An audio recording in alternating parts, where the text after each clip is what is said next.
Salut à tous, c'est Samuel, nouvelle vidéo de la marque Prison Toys, fabricant que moi j'ultra kiffe, vous commencez à le savoir, que des petites pépites du cinéma, excitent les Marvel, les Star Wars, les DC, etc. ou autres. Ici on reprend les classiques du cinéma et on fait les figurines de ouf. Classique du cinéma, ben forcément, Taxi Driver, Robert De Niro, un film de ouf, fallait aimer, c'est assez spécial, tout le monde n'a pas aimé. Vous me direz vous dans les commentaires justement ce que vous en avez pensé. Avant de commencer la vidéo, le petit like, abonnez-vous, activez la petite cloche et toutes les notifications, si ce n'est pas encore fait, bien sûr. Visuel de la boîte reprend les codes de l'affiche du film, justement, et bien Taxi Driver, du jaune, du noir, du rouge. Le vrai titre écrit sur la boîte, puisque Prison Toys est une société sans licence, mais ils s'en contre-balèquent total.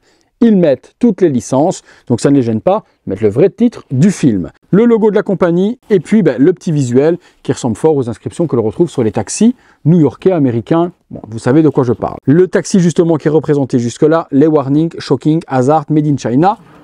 On est parti pour le contenu. Bon, contenu assez simple les amis, hop, je pense, on va pas avoir 50 millions d'accessoires avec ce type de figurine. C'est bien ça. Qu'est-ce qu'on retrouve? Des mains, les différentes armes, ok, une, deux, les lunettes, qu'est-ce que l'on a ici? Cigarette, socle, figurine. On va dans le box, on se détaille tout ça. Les accessoires avec la figurine de Taxi Driver, on retrouve le socle qui est juste ici, donc le personnage de Robert De Niro avec sa crête, ses lunettes et puis également l'inscription de la licence. Sticker, ça c'est simple, mais au moins il y a un socle. On retrouve ensuite deux guns, un énorme revolver comme celui-ci. Hop, la petite partie qui est ici est articulée et elle tourne. Elle ne s'ouvre pas, avec petit manche, imitation bois. Deuxième gun, celui-là, donc gris. On voit que c'est un petit peu travaillé le PVC, donc on peut le chauffer pour le remettre un petit peu droit. Sinon, s'il essaie de tirer, il va tirer par terre. La petite partie qui est là bouge également. Et puis on a la crosse qui est bien dessinée avec le petit logo également. Deux petits sachets à l'intérieur, une avec une cigarette. Deuxième, le petit badge We Are The People avec l'aimant, donc ça attaché sur la partie gauche de la veste au niveau de la poitrine. Les lunettes qui sont juste là, typées aviateur, classique du film. Petite incompréhension me concernant et on verra sur la figurine pourquoi est-ce que les branches sont coupées, puisque le personnage n'a pas de cheveux, je comprends pas trop. Les vitres ont l'air transparentes, je vois mon doigt à travers. Donc les lunettes sont fidèles, les branches par contre pour moi ne le sont pas, mais on découvrira sur la figue. Deux paires de mains et également une paire sur la figurine, donc là comme d'hab, des mains super bien peintes, rien à dire, mains fermées de la sorte, des mains pour tenir les revolvers, et puis deux mains relaxées sur la figue, on passe dessus. Alors, bon, Robert De Niro, très jeune dans ce film, look vraiment incroyable et méconnaissable quand même par rapport à ce que l'on connaît de l'acteur, mais ça allait avec le film. Alors, le tailoring sublime comme d'habitude, petite chaussure, enfin petite bottine même, imitation cuir très bien faite, petit jeans, la veste verte typée militaire, le petit logo, faudra bien appuyer dessus parce qu'il a tendance à se décoller, donc appuyez bien pour qu'il se recolle et là c'est parfait. Petite chemise logiquement en dessous, si je me réfère au film, il avait une chemise blanche, c'est bien ça, chemise blanche avec le holster qui se trouve à l'intérieur pour venir y mettre les deux guns. Donc ça, c'est fidèle aussi. Simple, mais fidèle. Le visage. Ah oui. Bon, effectivement, reconnaître Robert De Niro avec cette crête, ce look, ses cheveux rasés, c'est impossible, les gars. Impossible. Maintenant, même par rapport au film, la figurine, je ne vais pas vous dire que c'est à 2000% l'acteur. Non, là, je vais vous mentir. Je vais vous mentir, parce que le sculpte, on reconnaît forcément Taxi Driver, on reconnaît le look du personnage. Je ne peux pas vous dire par contre que c'est à 200% Robert De Niro. La bouche, oui, j'ai plus l'impression, sans déconner, de voir Jason Statham, quoi. J'ai l'impression de voir Jason Statham avec une crête. Je ne vais pas vous mentir. Mais le but de cette figurine, c'est surtout de l'exposer avec les lunettes typiques du personnage. Et lorsqu'on met les lunettes, qui sont juste là, donc lunettes typées un petit peu aviateur, hein, voilà. Lorsque je mets les lunettes, pareil, pourquoi avoir découpé les lunettes au niveau des branches, comme ça, quand il n'y a pas de cheveux? Les lunettes vont derrière les oreilles. Donc là, je ne comprends pas pourquoi ils nous ont coupé les branches. Ça, c'est débile, les gars. Ça, c'est débile parce que, déjà, elles ne tiennent pas. Ah, je suis déçu, là. Je suis déçu d'eux parce que là, elles ne tiennent pas. Et puis surtout, il n'y a aucun intérêt qu'elles soient coupées. Je reprends le film. Ouais non, dans le film, il a bien des lunettes qui vont derrière les oreilles. Donc là, complètement débile, parce qu'on aurait pu les mettre derrière les oreilles et avoir des lunettes complètes. Donc là, je comprends pas. Je comprends pas cette réalisation de Prison Toys. Pourquoi ne pas les avoir fait? Après, de face, le travail y est. Hein. Et là, j'ai vraiment le personnage de Taxi Driver. C'est complètement ouf, là. Là, il n'y a pas de souci. Ça, c'est complètement dingue. Mais par contre, les lunettes de profil, ridicule. Déçu.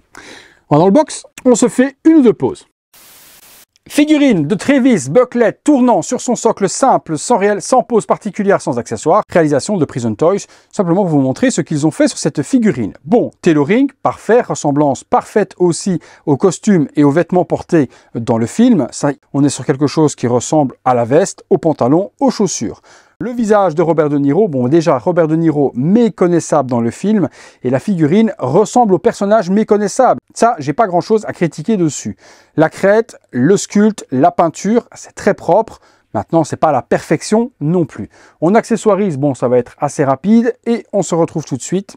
Voilà, premier visuel avec la clope dans la bouche, également le gun, sans les lunettes pour le moment. Je vous fais un visuel tout de suite après avec les lunettes. J'ai rajouté également sur la veste le petit badge We Are The People. Moi, je pense que c'est comme ça que je l'exposerai dans ma vitrine. Là, il est vraiment emblématique de ouf avec son gun. Et puis forcément, je pense que j'y rajouterai tout de même les lunettes, malgré le petit défaut quand même des branches qui me gênent un petit peu. On met les lunettes. Voilà, le look avec les lunettes. Et là, on a Travis Bucklett à 200%. Là, je reconnais totalement De Niro dans le film. Franchement, ça donne super bien. On peut retirer la clope, la mettre au doigt. Voilà, vous avez possibilité également de mettre la clope au doigt et le gun le long du corps comme ça match bien aussi. Et on a une pose très charismatique du personnage. Petite pépite, classique du cinéma, tout ce que j'aime. On est parti pour la conclusion. Conclusion les amis sur cette Prison Toys de Travis Bucklett Taxi Driver. C'est pas ce qu'on a connu dans le passé, donc la perfection. On est sur, allez, 80% de bonheur sur cette figurine. Forcément, moi, je kiffe parce que c'est un classique du cinéma et c'est vraiment les figurines actuellement que je kiffe le plus dans ma collection. Mais les lunettes gâchent un petit peu le plaisir. Si on avait eu les lunettes qui passaient derrière les oreilles, là, j'aurais dit vraiment qu'on était sur la perfection et ce petit détail me gêne un petit peu. Maintenant, avec les lunettes, la ressemblance, elle est exceptionnelle avec, eh bien, Travis Bucklett. Aucun problème de reconnaître le personnage. Maintenant, reconnaître les traits de De Niro sur cette figurine et sur cette interprétation, même dans le film, il était méconnaissable. Vous me direz, comme d'habitude, vous, ce que vous en pensez dans les commentaires. Prison Toys, toujours des figurines dans les alentours de 200 $, donc pas très cher en soi, et rapport qualité-prix, on en prend souvent plein la tronche, donc merci à eux. Si la figurine vous intéresse, je vous la mets dans la description de la vidéo, vous trouverez les liens habituels pour vous la procurer au meilleur tarif, par contre au meilleur tarif du jour. Les prix ne font que fluctuer entre l'offre et la demande, donc au moment où vous verrez cette vidéo, eh bien peut-être qu'elle aura augmenté par rapport au tarif que je vous ai donné. Voilà les amis, bien écoutez, si vous avez aimé la vidéo, lâchez-moi ce gros like, abonnez-vous, activez la petite cloche et toutes les notifications, devenez membre soutien si vous voulez voir toutes ces vidéos en avant-première et aider mon travail sur le bouton rejoindre. Faites un don à la chaîne et aidez mon boulot également si vous le désirez. Sur le bouton merci, c'est le Super Thanks. Super Thanks à vous d'avoir partagé ce temps avec moi car le plus important c'est d'avoir fait cette petite vue et d'avoir passé quelques minutes en ma compagnie. J'espère vous avoir diverti comme d'habitude. C'est le but premier de ces vidéos, c'est de vous faire découvrir des produits bons ou moins bons, mais surtout de vous changer les idées dans votre quotidien, parfois un peu morose. Voilà les amis, merci à tous de m'avoir suivi. C'est tout pour Travis Bucklett, c'est tout pour moi. À très bientôt pour une prochaine vidéo. Salut à tous.